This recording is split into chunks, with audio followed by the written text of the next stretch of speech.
Good morning. Thank you for joining us today. My name is John Herbst. I run the Eurasia Center here at the Atlantic Council. Normally I rush through an introduction. This will be pretty quick by normal standards, but it'll be a little bit longer by my own.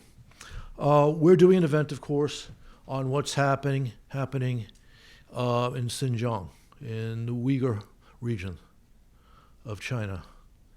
And we are the Eurasia Center. We normally don't do China-related events. But in fact, the Atlantic Council has no Far East Center, so there's kind of a gap. And what's happening in Xinjiang is a very important story and a great tragedy. In fact, arguably the largest human rights problem on the planet today, although I can think of a couple of others which might be in contention for that. With reports of 800,000 to 2 million people in concentration camps, this is, to speak the way my kids do, a big deal. And it's important that attention be paid in world capitals, especially in Washington. Now, I'm going to do something else that's a little bit unusual for a think tank in Washington. I'm going to credit other think tanks that have also done work on this. So the Hudson Institute had an event earlier this week. I know that Ponars at George Washington University did an academic type event. I guess it was in December. So some attention is being paid, but more attention is necessary. Now, the connection of the Eurasia Center to this is that, well, we deal with Central Asia, among other places. And I think you can make the claim, I do pay very close attention to history, that the Uyghurs are, in a sense, a Central Asian people. And of course, there are Uyghurs in the Central Asian states. They have relatives in Xinjiang. And the reaction of Central Asia to what's happening in Xinjiang is very important, and we'll get to that too. So that's our event today. We have a terrific group of experts on the subject who know far more about it than I do. I will only handle the Central Asian side of things. And I will have our moderator, Sharon Tiesi, introduce them. But for those who follow us, you can be followed at AC Eurasia, at the hashtag AC Eurasia. So thank you very much. Please. We all go up. I'll just give a brief intro here.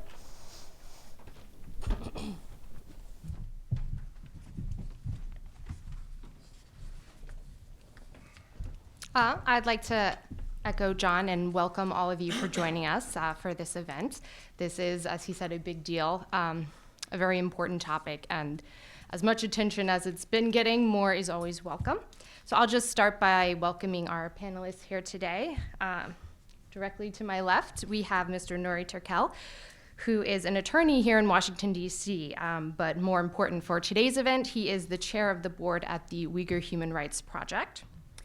To his left is Jessica Batke, who is the senior editor at China File, which is an online magazine published by the Center on U.S.-China Relations at the Asia Society, and I would encourage you all here to check it out if you haven't already. They publish very nuanced, detailed overviews of issues in China and U.S.-China relations from a variety of perspectives, so it's a great resource. Next to her is Ms. Larissa Greve, who is the Director of External Affairs at the Uyghur Human Rights Project. And finally, we've already heard from Ambassador John Herbst, who's the Director of the Eurasia Center right here at the Atlantic Council. And I'd just like to make a note before we start, so it's perfectly clear that our speakers, particularly Jessica and John, because they do have background with the State Department, are speaking today in their personal capacities. They're not speaking on behalf of past or current employers. So I'm going to take a seat and we'll get started with our discussion, which will be followed by about half an hour of Q&A.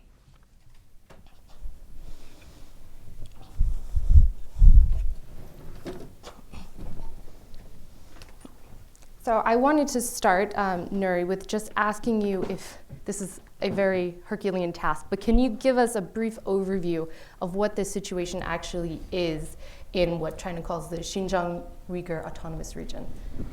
Well, first of all, thank you so much for inviting us and organizing this important discussion. with events like this, we will be able to shine more lights on the humanitarian crisis unfolding in Uyghurs' homeland, East Turkestan, or Xinjiang, if you will. We start to learn about the mass incarceration of Turkic Muslims in China early 2018. When we start telling people about this, the response was disbelief. And the legitimate question were, well, can this really happen in the 21st century, in 2018, that a group of ethnic minority in a country that we have a very intimate business relationship do this kind of acts or commit this kind of acts and come up with this kind of policies. We thought that this was never happen again. So going back a little bit to earlier period, the Uyghurs have always been in very contentious, very intense relationship with the Communist Party over the years. The political oppression really started in the 1990s after the collapse of the Soviet Union, that the Chinese government tried to prevent balkanization of the region, come up with the Strike Hard campaign in the mid-90s, and then the 9/11, the Chinese government immediately came out and claimed that China is also a victim of terrorism. Previous to that position, they encouraged Western investors to come in and invest, claiming that Xinjiang is a very peaceful, prosperous region for business investment. And then fast forward in 2009, July 5 unrest was a turning point in the Uyghur modern history. The Chinese government imposed very heavy restriction on Uyghurs' social, economic, and political lives. Mass arrest, forced disappearances, and punishment of individuals with separatist thoughts were very common. And then in 2012 through 2015, there was some violent incidents took place. And there was another significant event that Xi Jinping made a visit to Uyghurs' homeland. And he appeared to be very distraught and disappointed that the Uyghurs are still not completely Sinified or assimilated. And then during that period, there were some policy recommendations were made to him or his administration. And then in August 2016, Chinese government officials realized that something got to be done. And their policy perspective is not the presence of the threat posed by Uyghurs or others in the region, but the perceived threat of Uyghurs' ethno-national identity that might become a political trouble to the existence and survival of the Communist Party and Xi Jinping's authority.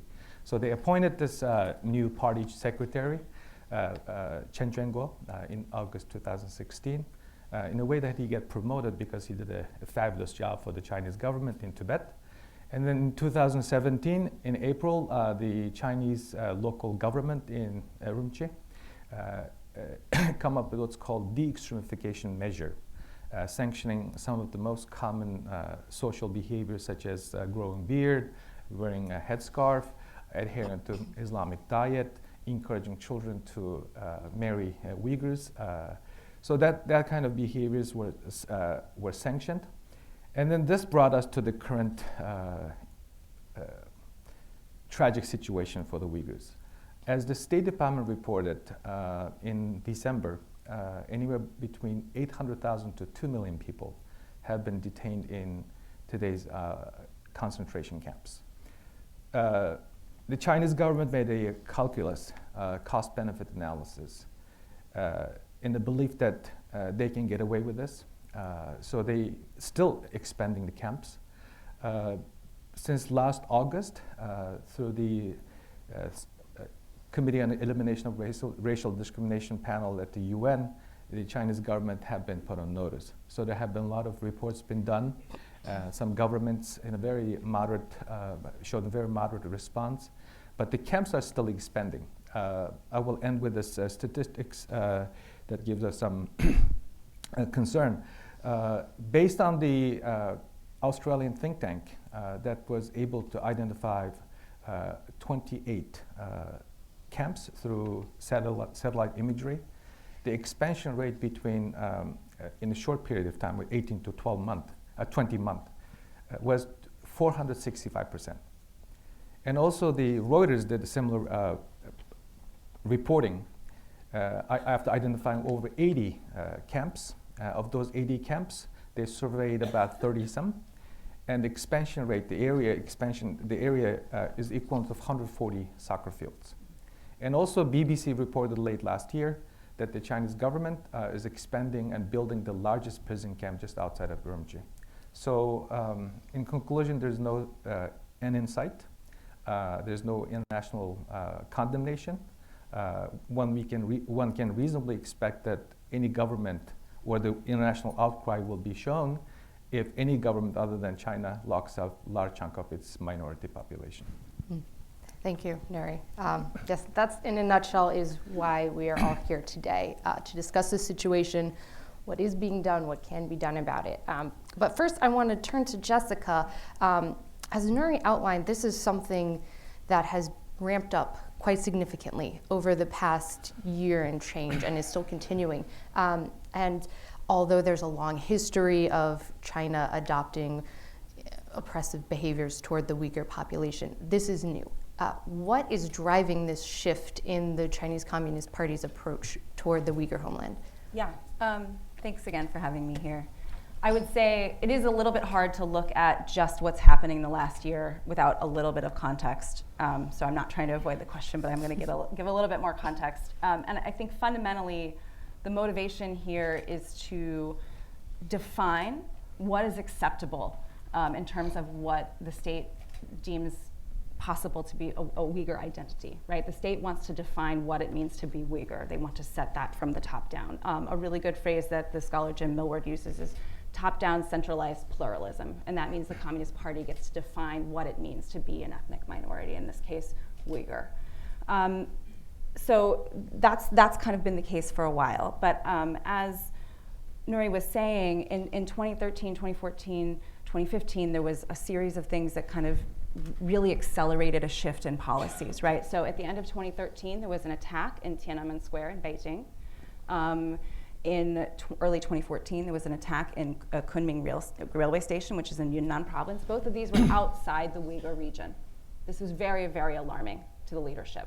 This indicated that whatever unrest they thought they could contain within the Uyghur region was spreading out. And so that was a cause for concern. And then finally, in early 2014, or the first half of 2014, there was a bomb that went off in the Urumqi railway station as Xi Jinping was visiting.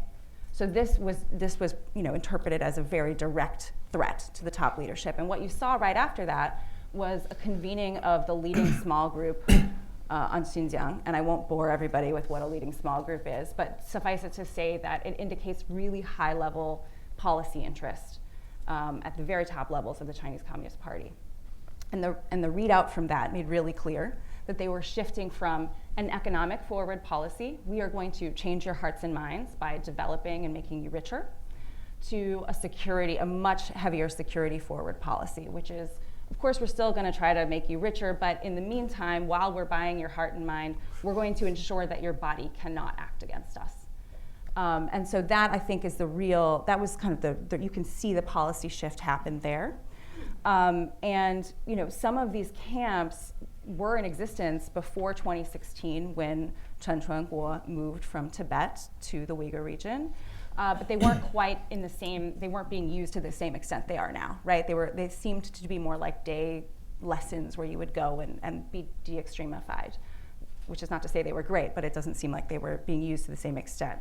So then what happened, as Nuri said, in 2016, Chen Chuanguo got his promotion, de facto promotion, moved to the Uyghur region, and what we've seen since then is a massive acceleration in the sorts of policies that are incredibly repressive toward Uyghurs. And I think part of it is if you think about the way the logic of an authoritarian system works, again, I'm stealing this from Jim Millward, thank you, Jim, it's really hard for anybody at any point in the chain to say no or to push back against something that seems to be particularly repressive. If the signal from the top is, we need to deal with this in a more security-forward way, there's no holds barred, it's really hard for anyone in that chain to say, maybe this is too far, does this make actual sense? So I think part of it was obviously a plan to make policies harsher, but also I don't think it's impossible that things have kind of taken on their own momentum without necessarily every detail being planned out. I hope that answers your question. That's wonderful, Okay. Jessica. Thank you.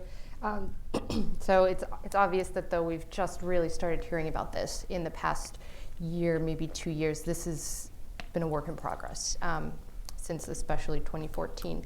As Nuri mentioned, though, the initial reaction when news started coming out was disbelief. And I think a big part of that is because China's government very tightly controls the information that comes out of this region. Reporters are not allowed to travel there and move freely. Obviously, the Chinese state media is very strictly controlled. So Louisa, I wonder if you could just talk with us a bit about how your group, other human rights groups, are actually getting information out of the Uyghurs who are still living in the region about what's going on, and how is the world able to be made aware of what's happening there? It's a huge challenge, and it's a good question.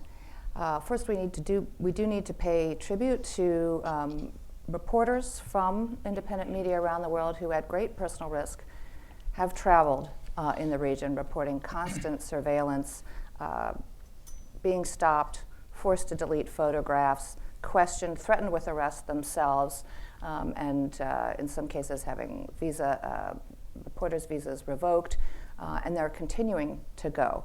And this has been an important source for global awareness.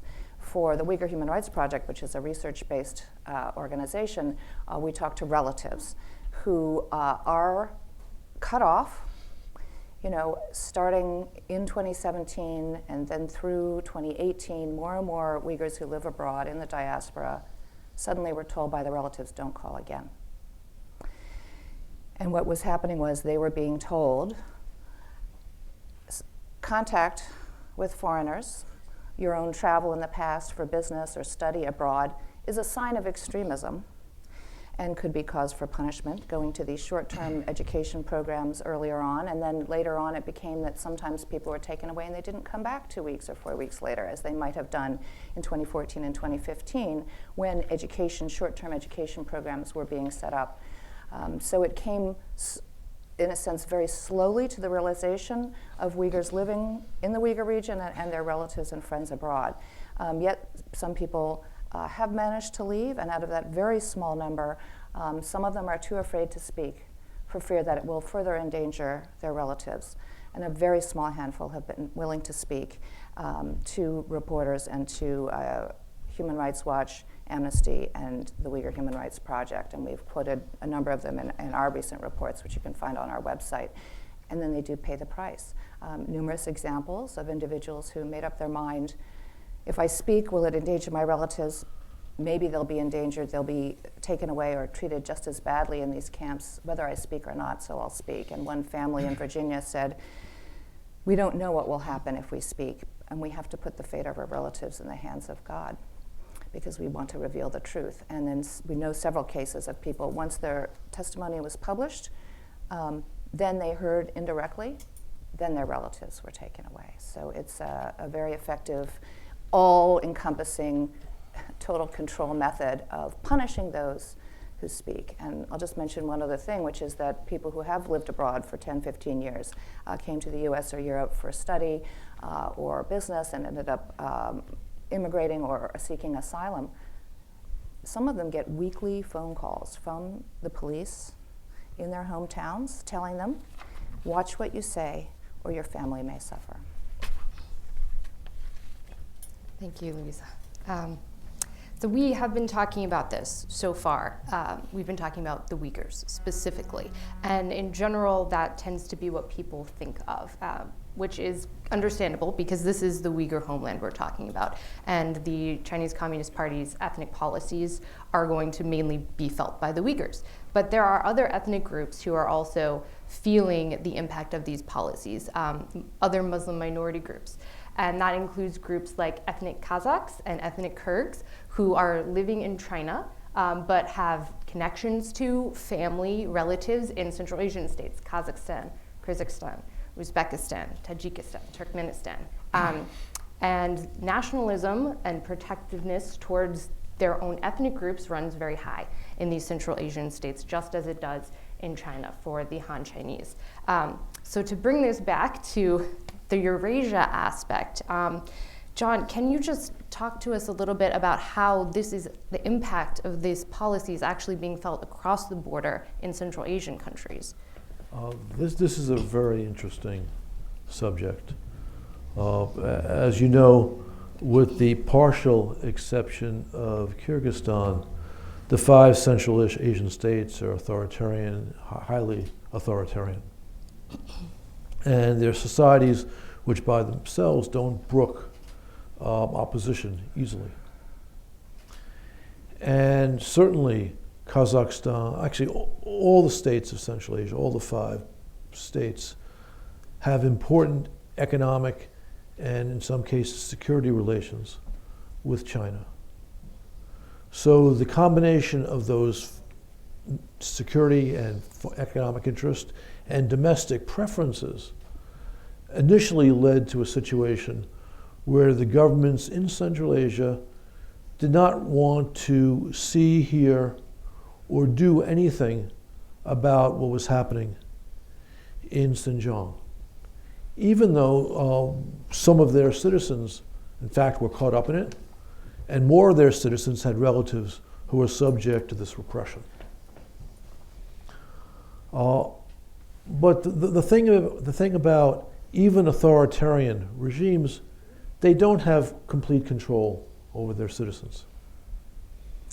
And what we've seen happen, and this is particularly striking in Kazakhstan, has been the opening of at least a little bit of public space where unhappiness among the population of Kazakhstan with what's happening in China is evident and allowed to proceed.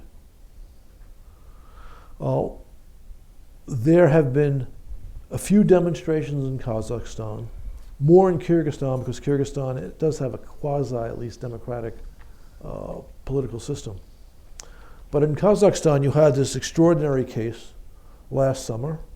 A woman, Saragul Siwadbey, an ethnic Kazakh who was in China and in fact was teaching in the camps, walked illegally into Kazakhstan. So this is a person who saw the evils of this system up close. And the Chinese, of course, wanted her back. And in a case that was decided last August, the government gave her the right to stay and seek asylum in Kazakhstan. I say the right to seek asylum because her situation was still uncertain. That was something which flew in the face of the natural inclinations of the government in dealing with the problem. There have also been 2 civil society groups that have emerged in Kazakhstan. One of them is Atajurt Erikterileri, which I'm not certain I pronounced quite right, which means Homeland Volunteers. And the other is Atajurt Jastari, Youth of the Homeland, both of which have conducted demonstrations and done public advocacy on behalf of the Kazakhs who were caught up in these concentration camps. Now, there have also been reports about cooperation between authorities in Kazakhstan and Chinese diplomats helping to put a muzzle on Kazakhs protesting. But because of the growing pressure in Kazakh society, the government in Astana made public the fact that they had conversations with their Chinese colleagues about the situation of Kazakhs in Xinjiang. And it somehow became known that, quote unquote, 2,000 Kazakhs would be able to leave Xinjiang for Kazakhstan. So this is clearly an indication of 2 authoritarian regimes recognizing there's a problem which cannot simply be repressed and sloughed aside. Hardly a solution if the number of inmates in these camps are even still the lower number of 800,000, but nonetheless a sign that there are pressures at work. And again, just crossing the border into Kyrgyzstan, you've had several, at least 3, protests of hundreds of people since mid-December regarding what's going on in China. So this is a complicating factor for the Central Asian governments, which make it harder for them to have the cooperation with China that they want. Thank you, John. Yeah, this is an interesting question that I want to get into a little bit more now. How the world is responding and how that's complicated by China's very important role in the region and really in the world, particularly as an economic power. So Nuri, you mentioned this a little bit in your summary remarks, that you were disappointed with the response we've seen from the world so far. Can you go into that a little bit more? There are two contributing factors for the international community not showing a strong response. One, the Uyghurs are relatively unknown people, unlike the Tibetans that I like to call two canaries in a coal mine, one of the two canaries in a coal mine. Everybody knows about Tibet. Everybody knows about other China human rights related issues, but the Uyghurs are relatively unknown. So this comes as a surprise to most of us, most people that follow China even. Even for some American academics who study and write on China, this is rather a new trend and new information. So that is one drag. And then the two is China's coercive influence campaign that have been so effective in the past.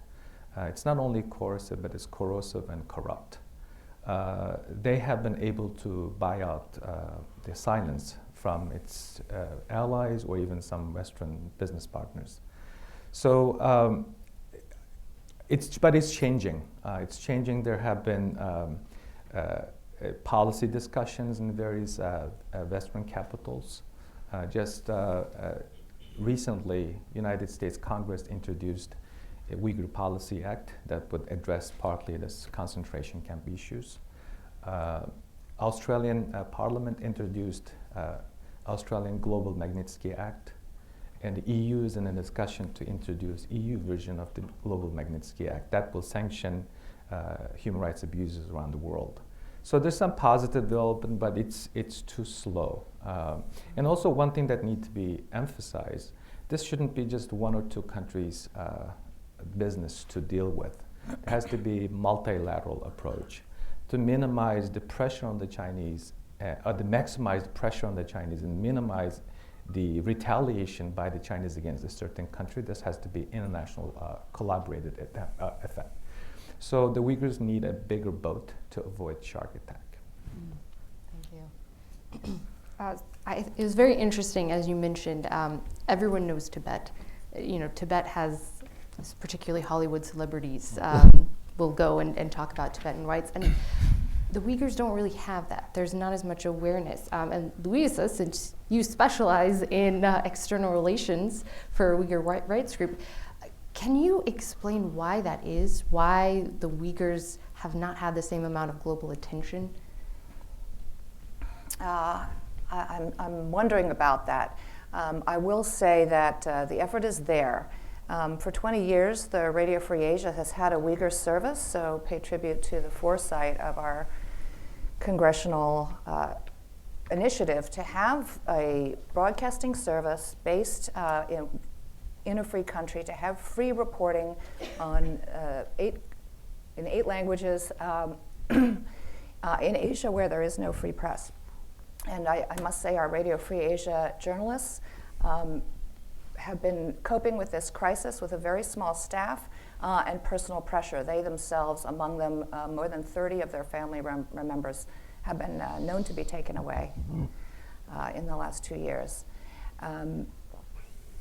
That is intended to be broadcasting in Uyghur. They don't even have the budget to put things in English.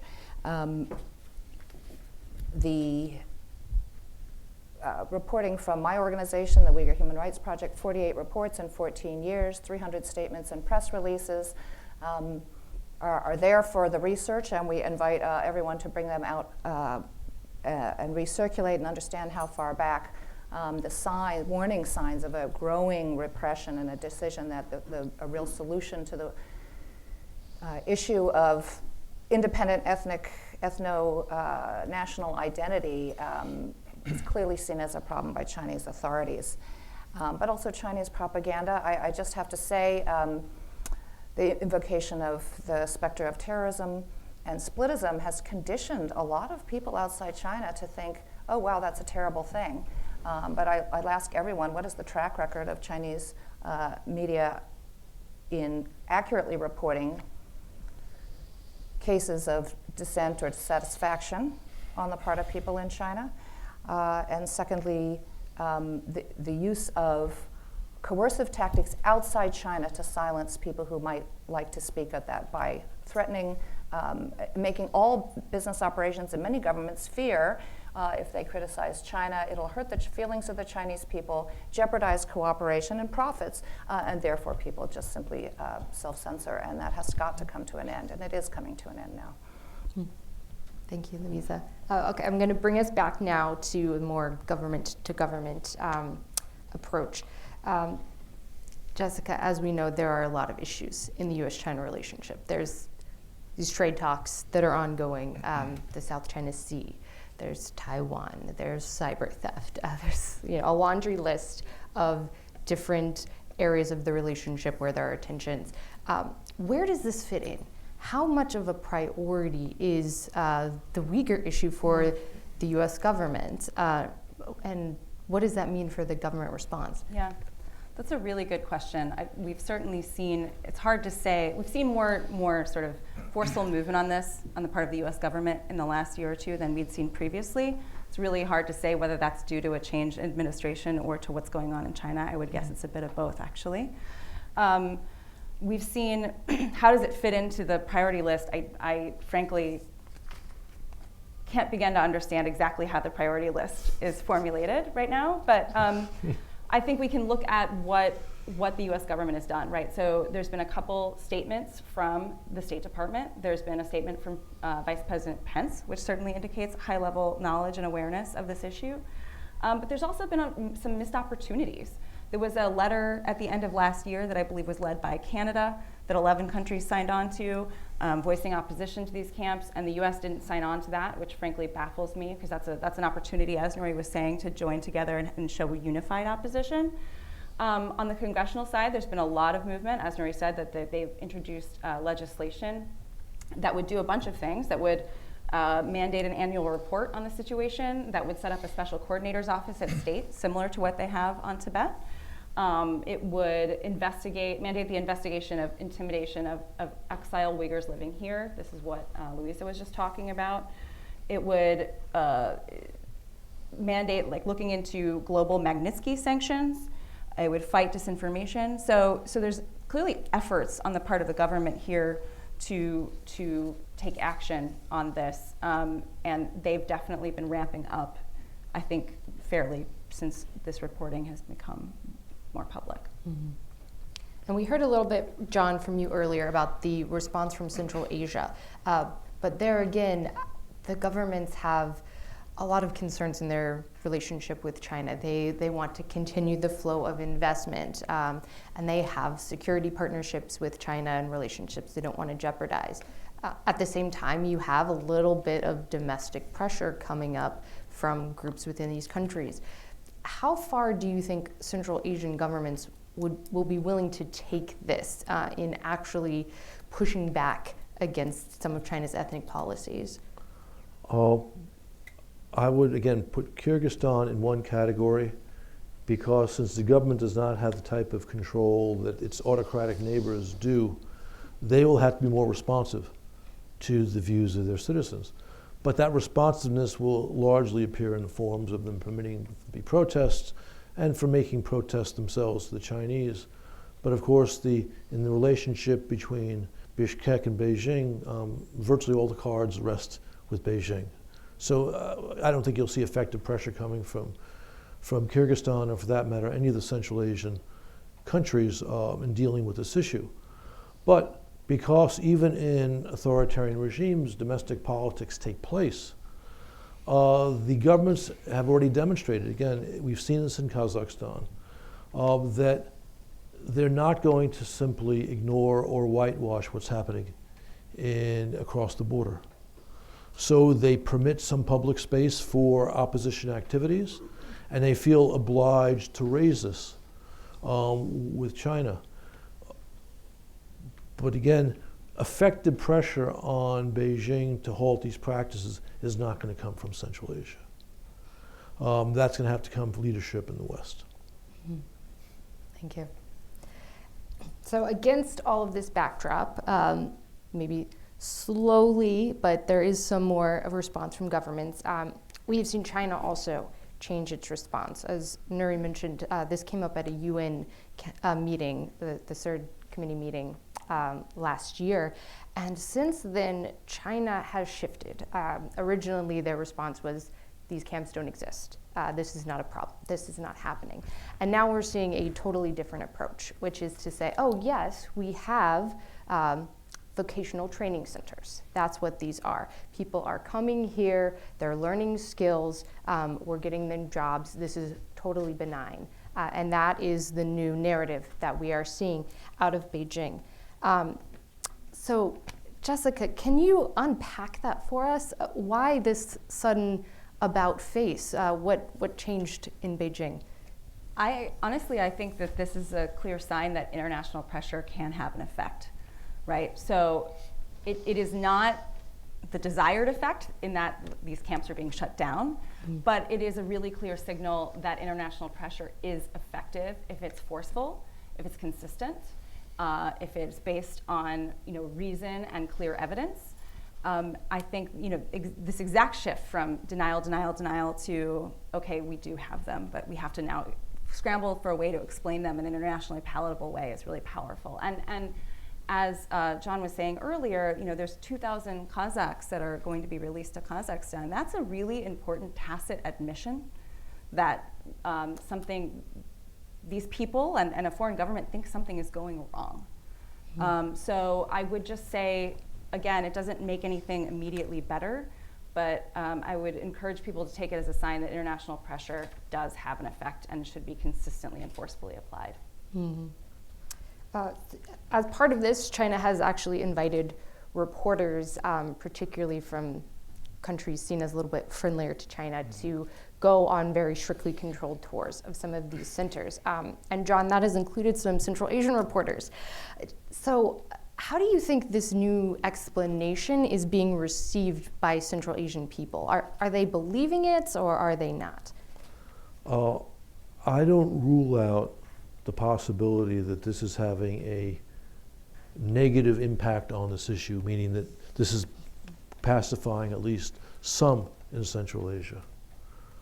Of course, as anyone who's familiar with authoritarian regimes knows, back in Soviet days, the Soviets used to invite credulous Westerners to visit their camps in Siberia.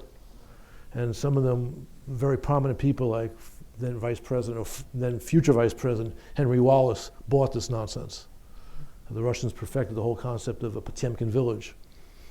So this will have some impact, and I think it's safe to say that the participation of those Central Asian journalists is a gesture that the governments in Central Asia are making to Beijing, even as, on the other hand, in some cases they're permitting demonstrations in their capitals or making decisions in their courts which the Chinese don't like. But ultimately, this is not going to be successful. And if you're thinking about ways to try and expedite, I agree that international pressure is having an impact, not as much as we want, but some. This will have to be driven as much by civil society as by governments. And something that civil society could do is to boycott certain Chinese products. That would, I think, send a very clear message to Beijing. And again, if that's coming from the West, where even the Chinese understand governments cannot quite control their citizens, to me, that's a possible opening. Hmm. And then there's also been some very disturbing reports that certain products that are even being imported into the U.S. may be being made by people who are essentially forced to work at factories. So that is another area where civil society can and already has been playing a role. Civil society, if they can find the means, can rent commercial satellites to pay special attention to what's going on in certain areas of Western China, to pick up evidence that can be used, all on a, say, publicly available information. We've seen extraordinary work done by, I work on Eurasia, I work on Kremlin aggression, and we've seen bloggers around the world watching what the Kremlin's doing on the ground and making it public. Well, pожалуйста, let's do this in Xinjiang. If I can just inject here too, ChinaFile is a shameless plug. ChinaFile did post a list of companies, U.S. companies that have some business dealings in Xinjiang. So if people are interested in that, it's available on our website. Yes, definitely check that out. And sanctions on Chinese who are clearly involved in this, personal sanctions. Right. Mm-hmm. There's one more along those lines. Some of the companies that have made huge profits, very large deals with the police state authorities inside Xinjiang also have marketed their products here. I'll particularly point to the surveillance camera security systems sold by two companies, Hikvision and Dahua. These are Chinese companies, not the foreign companies that ChinaFile very helpfully compiled. If you go on Amazon, you can buy a Hikvision camera system. You can go buy a Dahua system. Those companies have been documented to have at least $1 billion US dollars in contracts in this experiment of developing a truly interconnected surveillance state that links your ID with the street cameras, with the QR code on your door, with your workplace, with, of course, human spying, in cadres in the homes. People in offices supposed to report if somebody uses Uyghur in the workplace, among those Uyghurs who are not taken away. These are all signs that should lower, in a sense, your credit score and allow somebody to label you as a unsafe person needing to be re-educated, taken away, and locked up. Those companies, should they have customers on U.S. campuses in the West? Did you? Yeah, I'd just like to add, earlier I pointed out cost-benefit analysis that China's did initially. So they haven't seen really a costful endeavor or proposition for them. So one of the way that we can change China's behaviors to make them realize there's a cost for what they're doing in 2018, 2019, by locking up or criminalizing their own citizens based on their ethnicity and religious values. The Chinese government, going back to the prison camp and how they euphemistically describe it, they're trying to make the world to believe that they set up skill training high schools. They're not high schools, they're not training centers, they're prisons. The Chinese government officials, by their own admission, state that they wanted to teach in these facilities like school, manage it like a prison, a military, and manage it like a prison, or protect it like a prison. Teach like a school, manage it like a military, and protect like a prison. So you don't do that to schools. That's not what you do in high school. And you don't lock up in training centers former university professors, world-known scholars. My organization compiled profiles of over 300 Uyghur scholars, thought leaders, writers, poets, students who have been in the concentration camps. Now, the other half of China's explanation for what it is doing to Uyghurs and other Muslim minority groups is that this is necessary to counter religious extremism and terrorism. And as Jessica mentioned, there have been terrorist attacks in China, particularly 2014 was a very difficult year for China with major attacks in Kunming and Urumqi. So we don't want to downplay that, but at the same time you have to ask, is the response proportionate to the problem? So Jessica, can you give us a little bit of insight into the scale of the problem and how you would evaluate China's response in that respect? Yeah.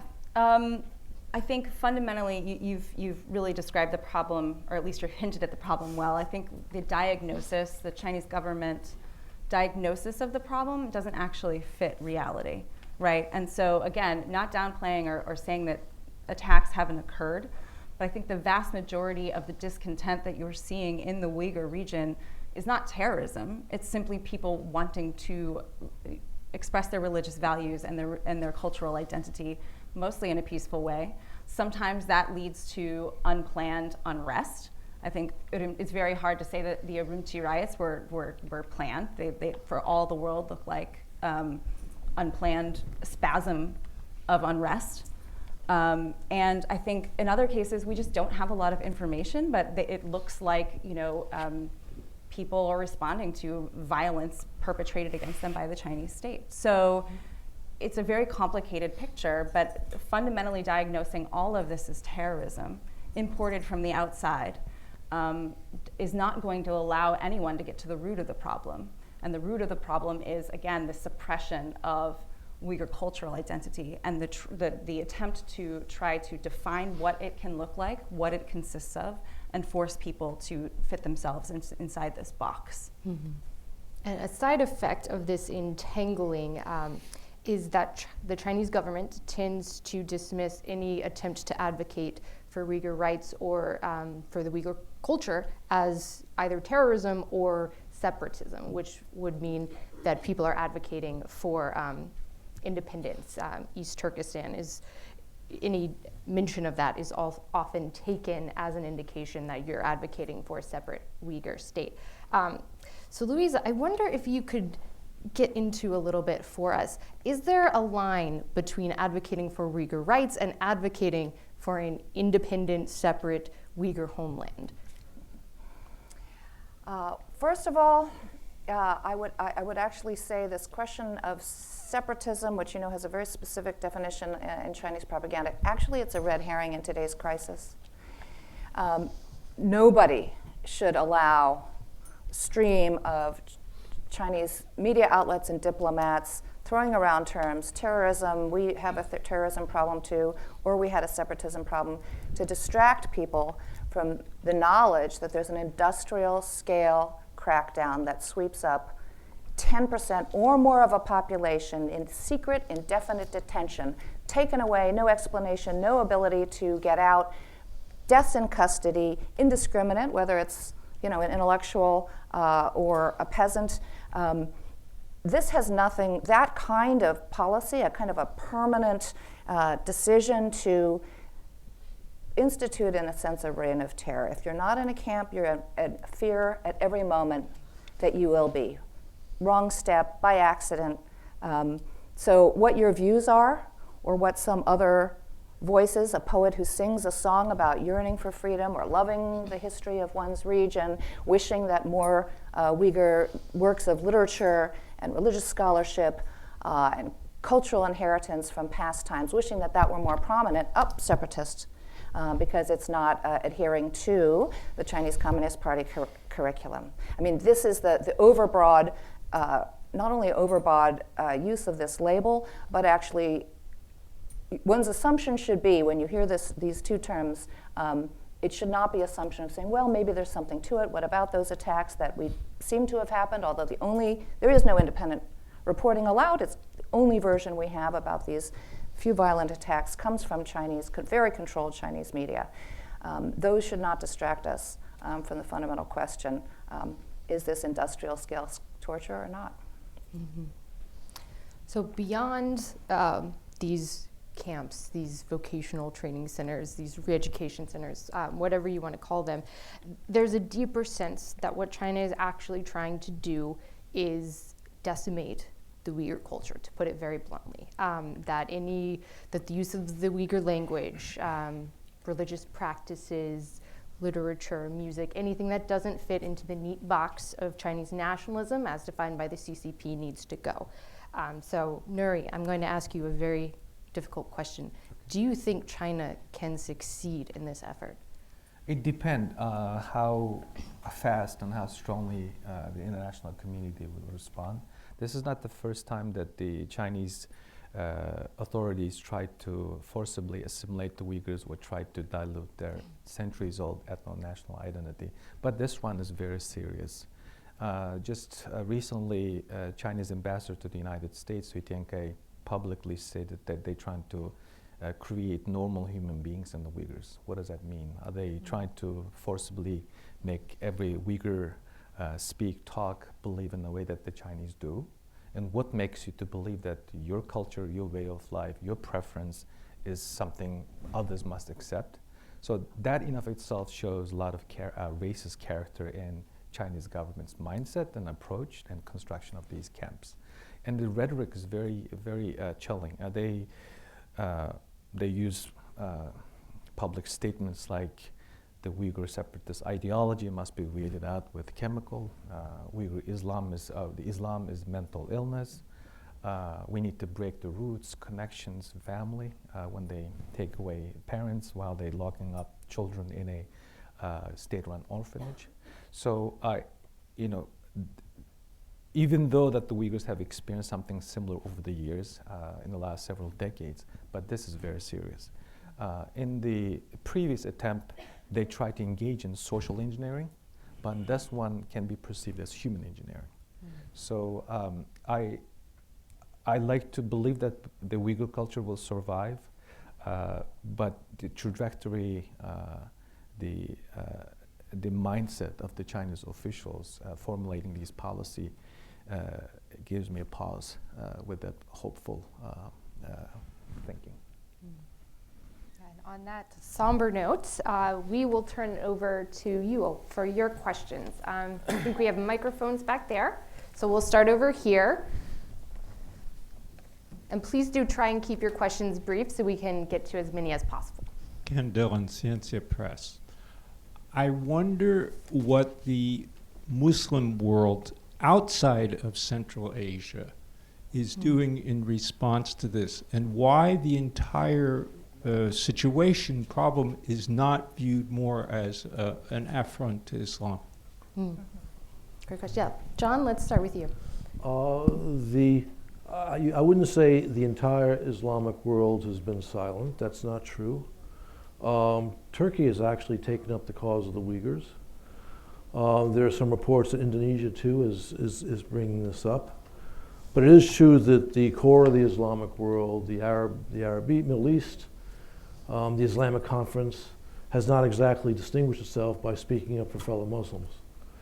I think this reflects, in the first instance, actually it's the same factors that play in Central Asia, or some of the same factors. You have autocratic governments, you have commercial interests, but it is still striking. It's still striking, especially when you see how they complain about treatment of Muslims in the West, where of course there's nothing comparable to this. It's kind of a joke to even talk about these in the same sentence.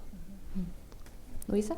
I'd like to add to that. First of all, in the U.S., truly there's a very impressive mobilization by both interfaith and Muslim community organization, masjids, who are independently and with coordination with Uyghur exile organizations, spreading the word, helping to have grassroots democratic efforts to ask the Congress to respond to this incredible human rights crisis by endorsing the Uyghur Human Rights Policy Act, call-in days. We have a statement, just the press release just came out today, 130 imams and community leaders and Islamic scholars jointly signed a statement about this world historical crisis of a massive state-directed suppression and basically erasure of the Islamic identity of an entire people under the control, in China. I mean, the latest thing that I think ought to shock everyone who understands religious belief is, it's Lunar New Year. Chinese New Year's just been celebrated, and don't know how many people have seen the news. This has been the occasion for the Chinese government to organize a massive shipment of pork to towns and cities throughout the Uyghur region to say, in order to prove that you're not an extremist who believes in some kind of extremist Islamic identity, you must, when you go into a butcher shop, whatever you buy, you have to have a pound of pork. And if the cadres come on with, Chinese New Year gifts, which never used to happen anyway, but this year it's happening in the Uyghur region, if you refuse or appear not to want it or not to use it, it's a sign of extremism. You're a questionable person. I mean, this kind of total control, and in fact, not only control, don't pray, don't have a Quran, they've all been confiscated, a lot of religious books have been burned, but forcing people to change their personal behavior.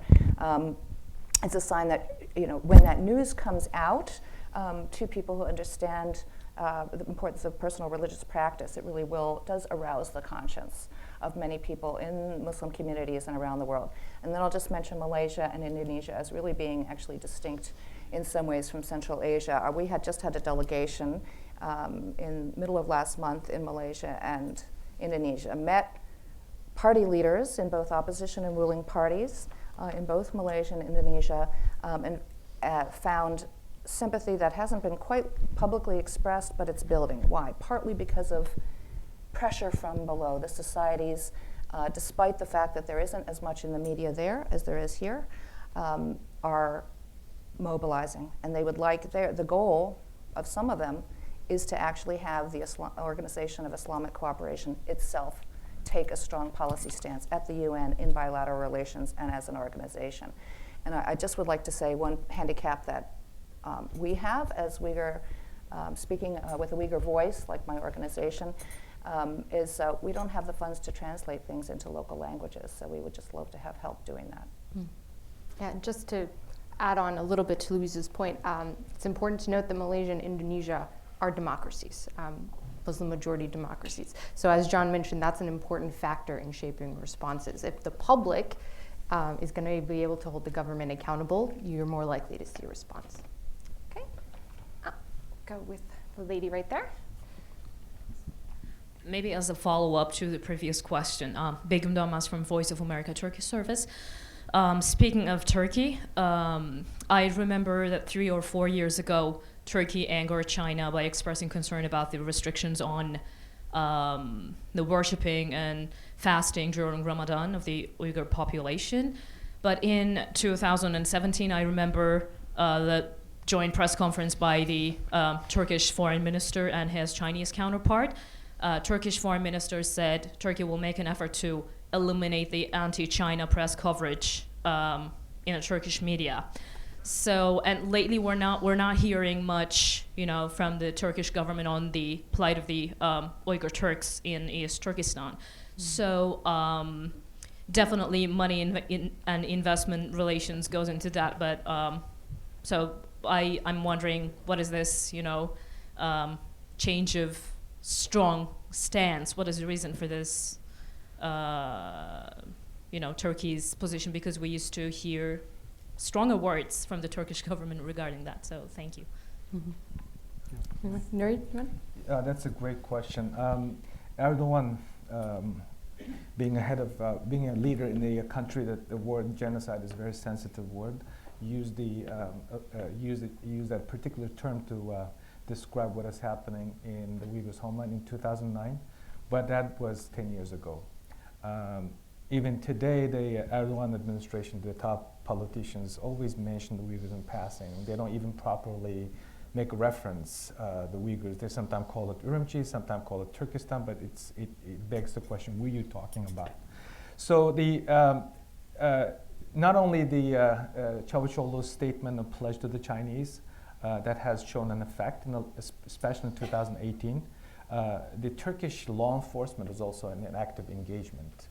The financial sector, the energy sector has been in a very active exchange with the Chinese, believing that the Chinese BRI, Belt and Road Initiative, will benefit Turkey. And also there's some public, we have to separate the Turkish government's response versus the people's response. Turkish people have been, by and large, very sympathetic, very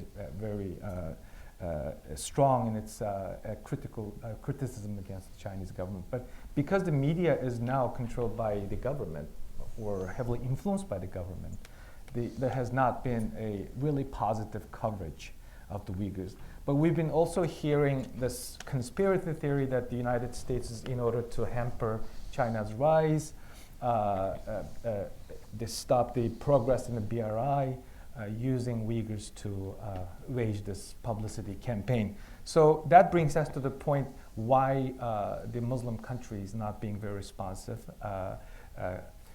Two reasons. One, the Chinese have been very effective in its public diplomacy, influenced by that campaign.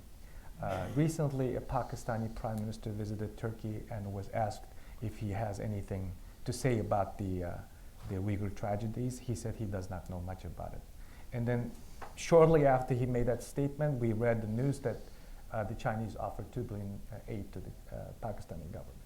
So there has been some corrupt, corrosive, and the coercive influence campaign have been effectively undertaken by the Chinese government. So that might have been the reason for Turkey and others being relatively quiet. Okay, right here.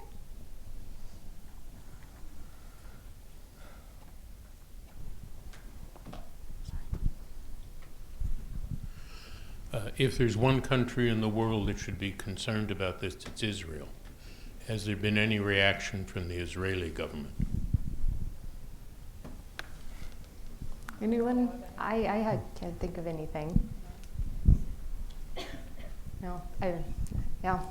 That goes again, I think, to Nuri and Louise's point that the global response has been a little muted thus far. Okay, up here in the front.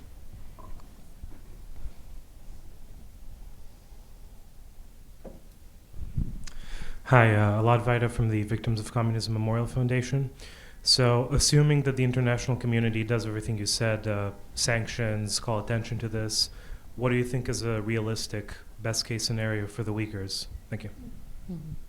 So Jessica, do you want to get at that first from a Chinese government perspective? How much do you think we can actually sway the Communist Party? Yeah, that's a really, really tough question. And I'm balancing a line because I don't want to, say that the world is possible, but I also don't want to discourage people from speaking out. One of the problems here is that Xinjiang, the Chinese Communist Party sees Xinjiang as a core interest, right? And that's a very special term that they've used to define things for which they are willing to basically do anything to preserve their interests. They see it as an existential threat, necessarily, if someone were trying to interfere with what's going on in the Uyghur region. Other core interests are Tibet and Taiwan. So to show you how central they see this issue. So that means that not only does the CCP views this as an existential threat, but sees it really as none of anybody else's business. So that really makes this incredibly tough from an international perspective to affect change about.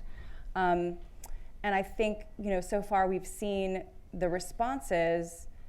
We have gotten some responses, but it's mostly been on how do we change our messaging about it, or how can we release these small number of people that we can claim really weren't ours, to kind of get people off our backs. But that's really changes around the margins. We haven't seen, as Nuri said, there's indications that these things are expanding.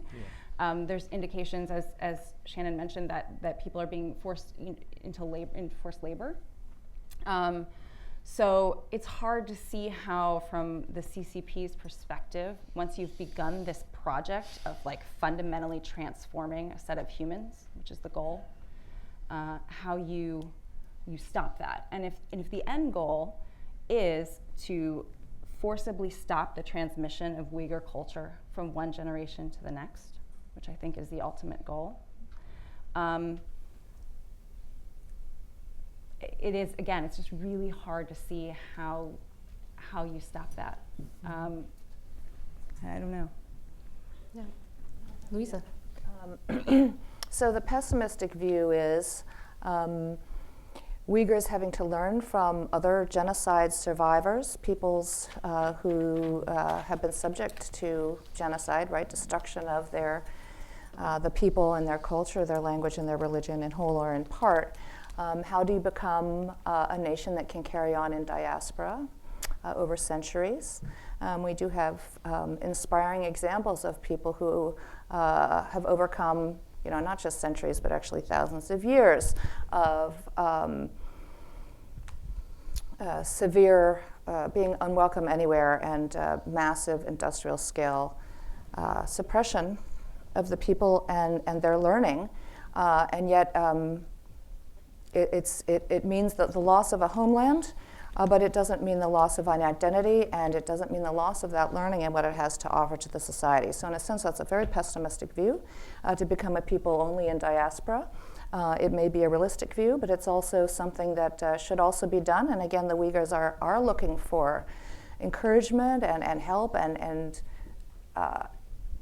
assistance in thinking through that from other societies and cultures and ethno-national groups that have survived partial genocides. So that's something looking forward. But even more immediately, I will say that Senator Cotton gave an extremely powerful statement, providing tremendous intellectual leadership in our Congress and in the leadership of our country, saying, understanding that when a country can get away with what is happening to the Uyghur people in the Uyghur region, it undermines the norms of civilization globally, and standing by idly is a green light for this to continue on the part of a powerful country. And secondly, it's going to come to us. You have a surveillance state. You have the normalization of locking up people indefinitely. And when there is no recognition, this is actually in the core national interest of the United States and every democratic country in the world, we are inviting this kind of norm to come further around the edges and become a further threat to our vision of how the world should be working. John? Let me sound at least a slightly optimistic note here. China certainly considers its control over the territory of Xinjiang a vital national interest, and it's not going to give way on that. But this brutal policy that they're pursuing is not necessarily the only way that they can maintain this. And there are a number of factors that suggest that Chinese policy could and may change. I'm not saying it will. The first is we've already seen some Chinese adjustments as there have been building international pressure. Second, we've seen a truculent Chinese policy, not at all consistent with their old mantra of peaceful rise in the South and East China Seas, which is producing a reaction from neighbors that were once favorably disposed towards them. Three, the Chinese economy is not simply humming along over the last couple of years the way it had for the previous 30. And the fact that there's pushback, led amazingly by President Trump, to predatory Chinese economic practices does not augur well for their ongoing fast economic growth. These factors can, over time, not in the next 2 months, maybe not even in the next year, persuade policymakers in Beijing that this, I won't simply say ham-handed, but this devilish policy in Xinjiang is creating problems for China that they don't want, and that they can maintain their territorial control and get rid of the concentration camps. The way to change the mind of authoritarian leaders is to demonstrate that the policies they pursue are not ultimately in their interests as they define them. And you add all these factors together, and it's possible to see a strategy which over time can lead to change. And of course, the civil society element of this, the public attention to it is critical. And let's keep in mind, and I think this is important too, that the genocides we've witnessed, and I'm not sure I would call this a genocide, but this is an act of great arbitrary evil, have all taken place largely in the dark. And in today's social media world, today's world of satellites, there are really no dark regions on the planet. And so despite the impressive efforts of the Chinese to keep this hidden, it really isn't. Yeah, that's a great point. I'd like to challenge the Chinese people in China and outside of China. What kind of story that you will tell about your people and your government, if you will, to your children in the future, allowing your leader to conduct a modern-day cultural genocide? We still talk about Holocaust today. We just had a Holocaust memorial short while ago. And also I have to ask the world, what kind of relationship that you wanted to have with this oppressive regime? Are you going to allow them to export their policies, methods to other areas that it will eventually become a bigger problem? The Chinese government already promoting in a very cynical way that the existing system that they set up should be used in other countries to handle so-called Muslim problems. And even the campus closed today. What are you going to do with the rest of the population that are broken? What are you going to do with the children that have been taken to the state orphanage? What are you going to do with the people in the free world like myself who cannot even touch their parents and talk to their parents as they wish? So the Uyghur people, generally speaking, broken all around. The psychological warfare that the Chinese government has been effectively waging has been so effective and disturbing, destroying the peacefulness and relative happiness of people all around the world. I'd like to finish this with one example. Recently, a friend of mine, very successful businesswoman in the United States, called for help and asking me to reach out to the US government and find a way to figure out if her brother is still alive or dead in the concentration camp so that she will have a closure. And recently, another Uyghur business executive went to the homeland using his business travel to China. He was not even able to see his sister because his iris scan was not registered at the building where she lives. And his sister was afraid to go out and meet her brother, who came all the way from the United States. This is the reality that we're dealing with today. Over here. Hi, I had a question about the students, the Uyghur students that are living outside of Xinjiang. A lot of high school, college Uyghur students that live or study in eastern China.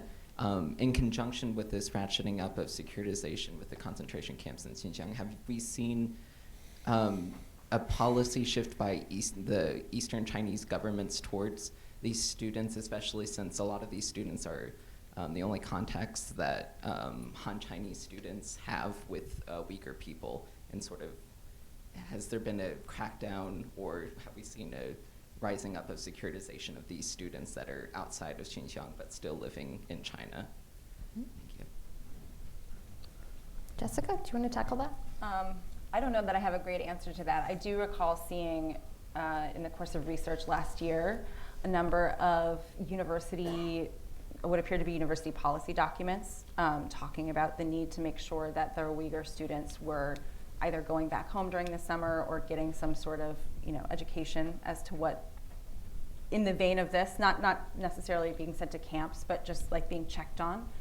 But I don't know in any systematic way what's happening to those students. It's a really good question. Mm-hmm. Luisa or Nuri, have you guys come across anything about that in your research? If I can, I just ask a different question. Actually, prefer not to talk about that. But one of the bizarre elements of the policy towards Uyghurs is not just to, let's say, eliminate the inherent threat of a distinct ethno-national identity, but to call people back. So outside the borders of the PRC, you may have seen horrific pictures. It's almost impossible to even talk about. Some students who are studying in Egypt, Chinese security forces got in touch with Egyptian police and literally raided coffee shops and dormitories when students who had been studying in Egypt did not obey orders, you must come home, to grab them and deport them. Now, why would a state suddenly interrupt international students' studies and gather them in? This is just an indicator of the idea of total control to leave few people abroad who can even speak the language, first of all, and secondly, tell the outside world what might be happening to their families. So that's the bigger picture, even across borders. Most students studying either in Europe or here or in Turkey have been at least approached by the Chinese to, with a request to return to the homeland. Some Turkish students made that fateful decision to return, end up being in the camps. We have only a few stories in the United States, either return and never able to come back here. But most students, as far as I know, through my conversation, have been approached by the Chinese either to return or spy on others. In some instances, they were very aggressive, that required law enforcement to be alerted. In addition to that, the Chinese government is also very aggressive in punishing expats, the Uyghurs who taken up the citizenship in Europe, here in Australia. Washington Post did a profile piece yesterday of Australian Uyghurs who were approached by the Chinese and their mothers in her mother's phone through WeChat while her mother was in handcuffed. So not only the students but also the others who did not subject to Chinese laws also have been harassed. One difficult situation that the students have been find themselves is that Chinese government refusing to extend their passports when it's expired and giving them one-way ticket, travel document to return. At the same time, they're banning them, or making it impossible for them to receive money from their home, from their parents, to continue to support their education. Up here in the front.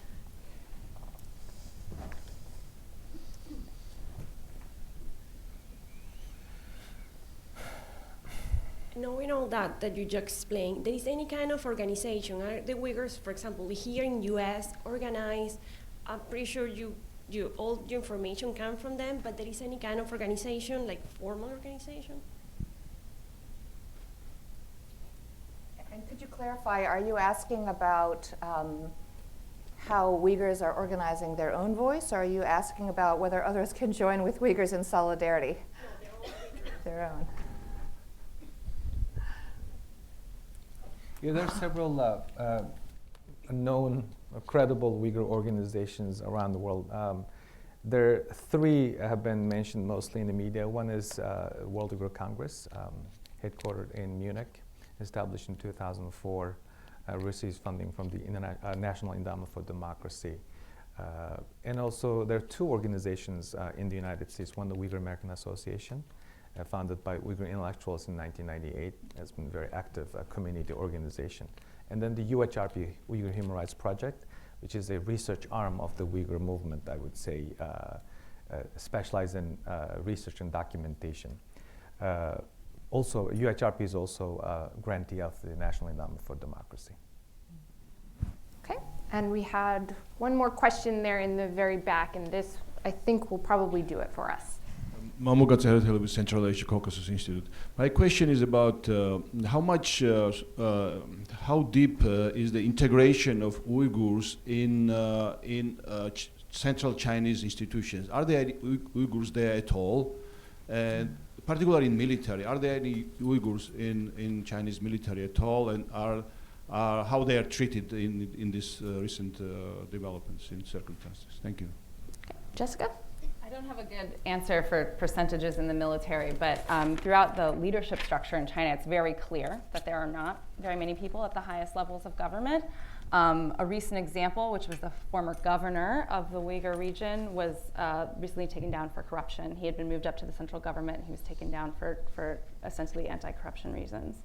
But in general, the way that the Chinese Communist Party has set up the leadership structure is such that in autonomous regions, so for example, in the Xinjiang Uyghur Autonomous Region, the party secretary is always Han, and the chairman, which is analogous to the governor in another province, is of that ethnicity. And that's actually an inverse of the old Soviet system. So I'm not an expert on the Soviet system, but my understanding is that it used to be that in their system, the party secretary was of the relevant autonomous region ethnicity, and the governor was Han, or was Russian. So they flipped it here. And that's just a really clear indication of who is in control. And you do not see outside of the Uyghur region a lot of Uyghurs serving in government positions. First of all, because there aren't a lot of Uyghurs living, most of them are concentrated in the Uyghur region, but secondly, because very clearly this is meant to be controlled by Han. There are two governments, actually. There are parallel governments in Uyghur region. One is the regional government. They call it Xinjiang Uyghur Autonomous Regional Government. The other one is Construction Corp, which is a paramilitary believed to have 2.5 million members that has its own courts, schools, hospitals, universities even, and control much of the natural resources. So the recent list of Chinese officials that have been recommended for sanction under the Global Magnitsky Act includes some of the officials from the Construction Corp. As for the military, I've seen some images that the Uyghur girls take into this old aircraft carrier that the Chinese Chinese purchased from Ukraine as a showcase for their military almighty. Includes some Uyghur female service members on the boat, showing that this is a big national national defense force, happy minority, pretty Uyghur faces. So I don't know anyone in the current Chinese military holds a high-ranking official position. Yeah, just to bring this back to Eurasia, which is part of the theme of this event, I think there actually are some Uyghurs who hold high-ranking government positions in Uzbekistan, I believe. John, can you think of any Central Asian countries where there are Uyghurs active in the government? The short answer is no, but I need to look into it. Okay, so that's something to keep in mind as well. Obviously, the Uyghur homeland is China's far western region, but like any population, they have spread throughout borders. So there are members of the Uyghur diaspora, if not in China, then in other countries that could be holding government positions. Well, thank you again, everyone, for joining us. Thank to our panelists for a very illuminating conversation. Thank you.